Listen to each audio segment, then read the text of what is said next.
যেহেতু আমি ত্রিশালে থাকি, তবে বিভিন্ন প্রয়োজনে ময়মনসিংহ টাউনে যাওয়া লাগে। তো ময়মনসিংহের টাউনে গেলেই সারিন্দাতে খাওয়া দাওয়া করি। তো আজকেও সারিন্দাতে গেলাম বাবা মেয়ে মিলে খেতে। তো আমার মেয়ে অর্ডার দিয়েছে হলো চিকেন ফ্রাইড রাইস, কিন্তু আমি খাচ্ছি। তো আমার ক্ষুধা লেগেছিলো, তাই আমি আগেই অর্ডার করে খাওয়া শুরু করে দিয়েছিলাম। তো আমার মেয়ের ফ্রাইড রাইস আসতে আরও সময় লাগবে। তো রিভিউ হলো যে এর আগের বার খেয়েছিলাম দেশি চালের, অর্থাৎ চিনি গুঁড়া চালের কাচ্চিটা, ওটা বেশ স্বাদ ছিল। কিন্তু এই বাসমতি চালের কাচ্চিটা মোটেই স্বাদ ছিল না। মাংস পাইছিলাম দুইটাই, কিন্তু দুটোটাই হাড্ডি।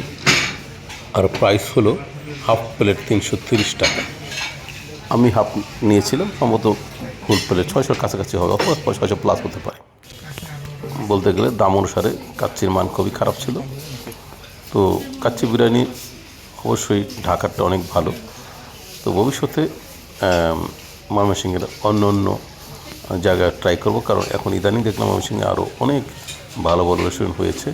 তাদের রান্নাটা কীরকম দেখতে হবে আর কি।